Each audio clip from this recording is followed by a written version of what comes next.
Hi, my name's Kate from Cosmic, and I'm going to talk to you today about the cloud, what it is, how you can use it for the business, and maybe some considerations around making the decisions around cloud.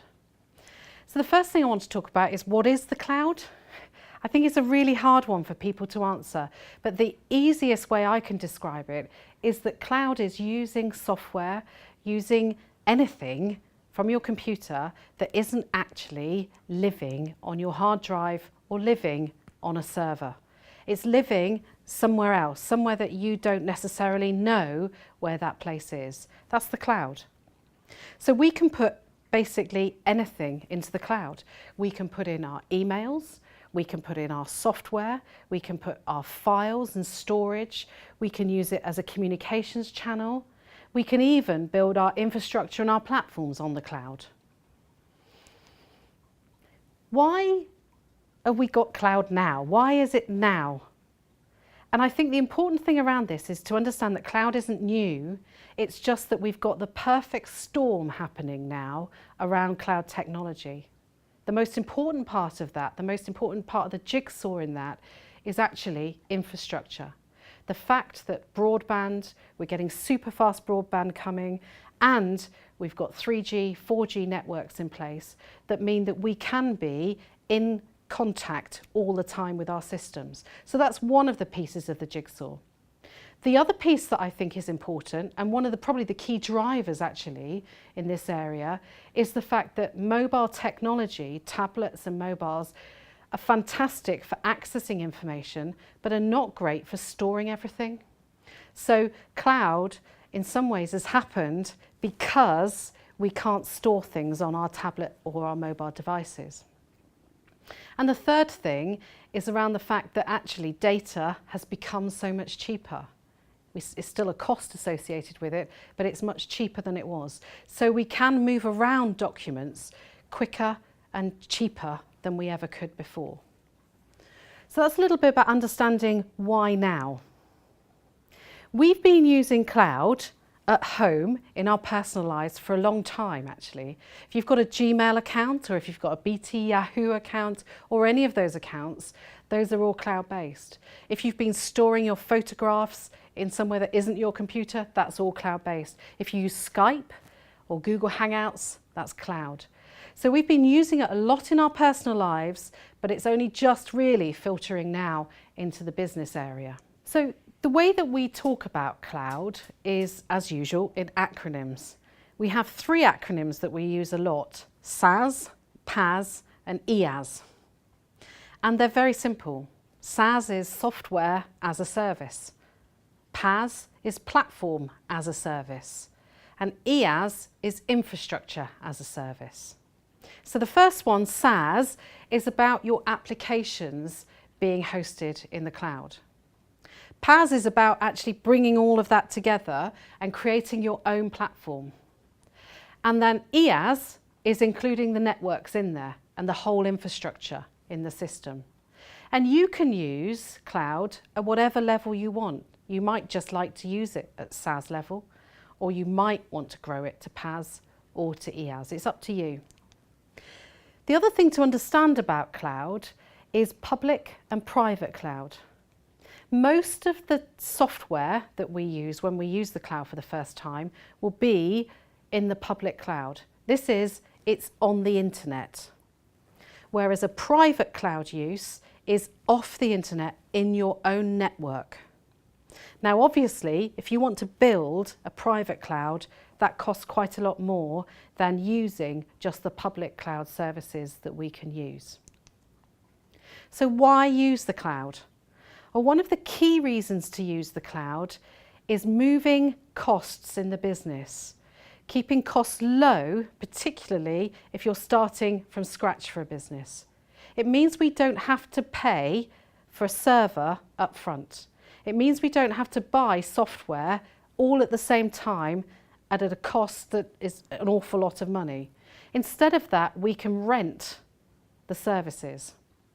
And we can rent them, and we can pay more as our businesses expand, and we can pay less as our businesses contract. And all of that is within a month's notice. So it's quick and easy to deploy. It also means we can save costs because we don't have to spend so much out on IT administration, because actually the patching, the security, all of those sorts of things are done by the cloud provider. We can also, I think one of the reasons to use cloud is we can be much more agile as businesses. We can try things, we can see if they work, and if they don't work, we can try something else. So we can be much more agile as businesses. So it allows us to innovate, it allows us to try, test and play with things. So let's talk a little bit about software as a service. Well, this is really the biggest area for cloud use. We have thousands and thousands of products that we can use as software. And actually, in the software as a service, we break that down into these categories. We've got software as storage, software as backup, productivity, connectivity, all of these things sit under software as a service. And you can make up your own acronyms for these if you want. So let's start talking about software as a service with storage. So cloud as a storage solution. This is about you being able to put in your files, your photographs, your videos into a space on the cloud. There are three main contenders at the moment for this. There's Dropbox, there's Google Drive, and there's OneDrive, which is Microsoft's version. With all of those, you can get a certain amount for free, a certain amount of storage for free. It's in the gigabytes. And also, if you want to, you can pay to have more. If you have a Gmail account already, you will have Google Drive. And anyone can sign up for Dropbox too. So those are three that you can play with and see which ones work for you. There's also another product called Box, and this is an enterprise version of Dropbox. This is one where if you have an IT department, can actually administer the whole of the Dropbox, the whole of the box space. It allows you to work on domain. You can share, you can have limitations to where you share. So you might only share that piece of information with people that have the same domain name as an email address. Or it might be that you only share that information on a mobile or a tablet. So you can restrict the sharing access and you can audit what happens to that information. So here's a quick video to show you what you can do in Box. Business today is different. More than ever before, we work in teams who are spread out across the globe. Unfortunately, our current means of sharing information are inadequate or overly complex. Email, hard to keep track of all those versions and file sizes. SharePoint, too complicated for even the simplest tasks. FTP, too limited for any meaningful collaboration. Wouldn't it be great if there was a simpler way to collaborate that grows with your business? Introducing Box.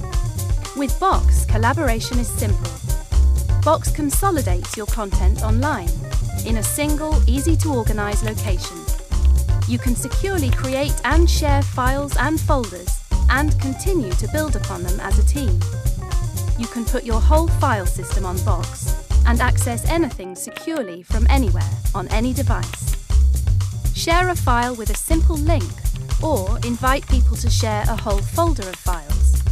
You can add comments, share bookmarks, create simple documents and easily manage document workflow with tasks. Upgrade to Box Business and you can view previous versions of the document, customize the Box interface, search the content of your documents and get activity reports and manage users through an admin console. Box. Sharing should be simple. Sign up for a free trial and see for yourself at www.box.com. The second area where we can use cloud wealth in a business is actually as a backup.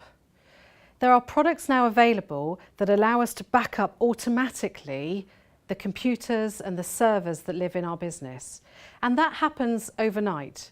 So it helps us to get over the issue of having to use backup tapes or USB sticks to back up our information ourselves. It happens automatically. And the cost for these is cheap. It's not an expensive cost for any business to do. So in some ways for me, this piece is a no-brainer. if you're new to cloud, it's worth having a go at.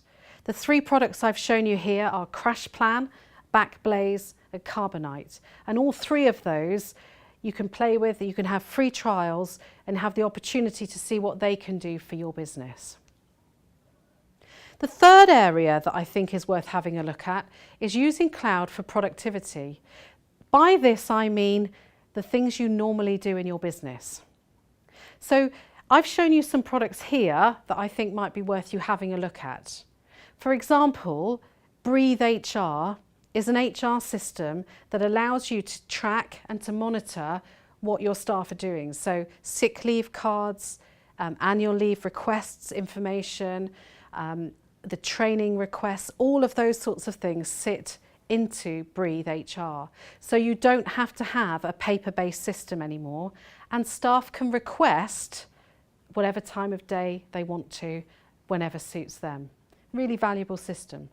There's another product called Podio. And Podio is really interesting for small businesses because it allows you to create your own apps really quickly and easily for your business. So if you wanted to create a quick project management system, in Podio you can say, I want to create a space that will be project management, and you can assign tasks to that, and you can create a project management system. You can share that with your staff, you can assign tasks, milestones, you can have a collaboration area, you can have file sharing in there. So it becomes a really flexible place for you to put your processes for your business. Really valuable. Doodle, really simple product. Have a play with Doodle. It allows you to book meetings. You know those emails that go around that say, I can do the 12th, the 14th and the 25th, what dates can you do? And they go backwards and forwards between staff members. Doodle stops that happening. Doodle allows us to say, these are the dates that I can do, what can you do? And people go into Doodle and tick what they can do, and then from there you can decide the best date for everyone. So there are little products like that in there, Doodle's free, that really help productivity in your business. I'm going to show you a little video of another product called Xero, which is an accountancy software which lives in the cloud. There are lots of others out there, but I think this video helps you to see how, if you released your accountancy software into the cloud, how much more flexible that could make your business. Zero Touch. It's the new way to manage your business on the go. Imagine, on your way to work, you quickly check the balances of all your bank accounts and credit cards. At a glance, you instantly see where your business cash flow stands. With a client meeting scheduled, you look up their address and view it on the map.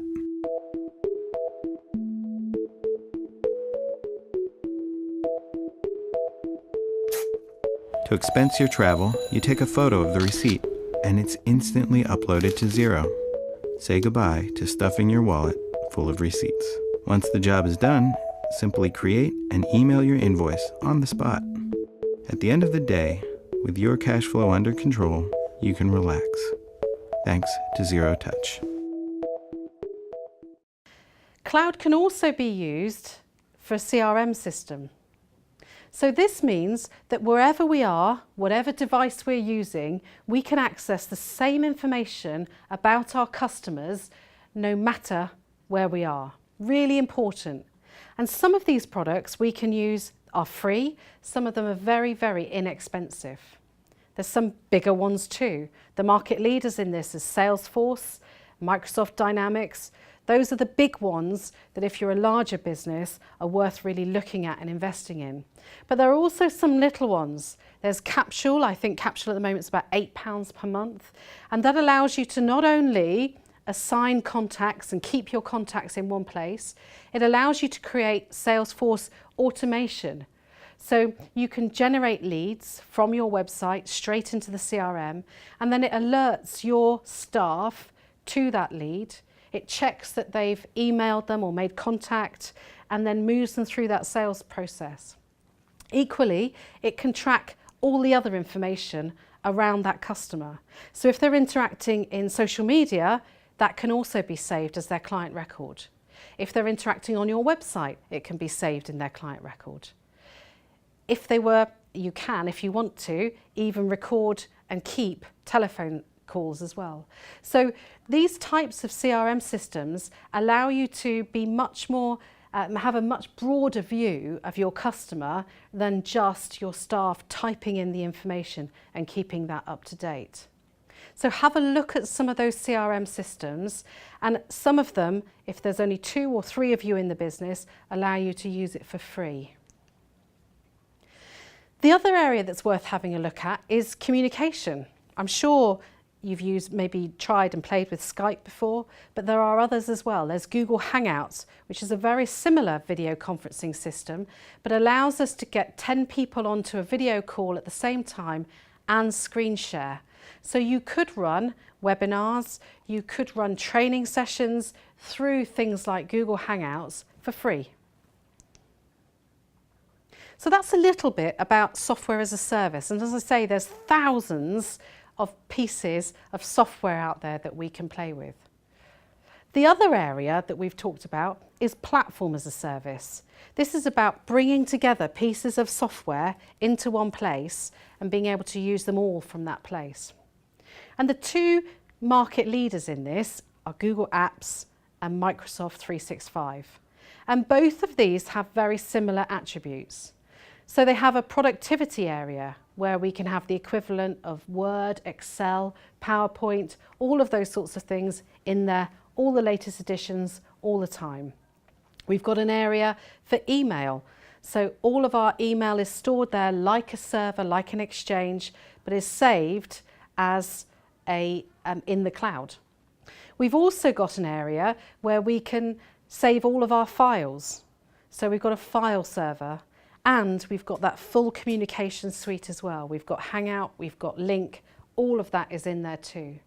So we can access all of that through one username and password, and that's a true understanding of platform as a service. Additionally, if we want to, we can create our own apps and we can pull those in there too. And those services can go across your business so that all of your staff can use one sign-on to access all of those services. So we can use platform as a service in that way, but equally we could create our own. We could pick and mix all of those software solutions to create our own platform if we wanted to.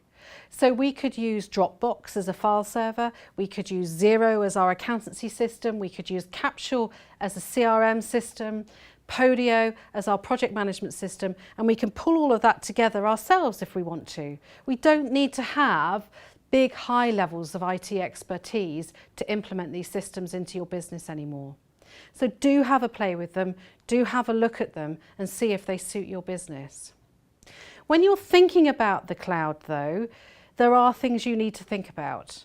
One of the key things is around your data, because you need to understand that when you use a cloud service, you are still responsible for the data that you put in there. According to the data protection, it's still your data. You don't delegate any responsibility to the cloud provider. So you need to make sure yourself that you are comfortable with the cloud provider's level of security. You also need to know probably where your data is being held, in what country. Is it being held in the EU? Is it being held in the States, or is it somewhere else? Because for some of you, that might be written into contracts. If you have a contract with a government organisation, in that contract it may say that your data must be held within the EU. So you have to ask those questions for cloud providers. It's also worth looking at the security levels that the cloud providers offer. And on all of their websites, they will have an area about security. Do make sure you look at that, do check that you are comfortable with that. And also, do check their testimonials, ask for references, do your due diligence as you would normally do on any piece of software or any product that you would procure for your business. So I hope that helps you to start thinking about cloud, thinking about ways in which you could use it for the business in a small way or in a large way, or even use it for the whole business. It's up to you, but start to think about ways in which you could use it to help you reduce expenses, to be more flexible, but maybe also to be innovative in your business.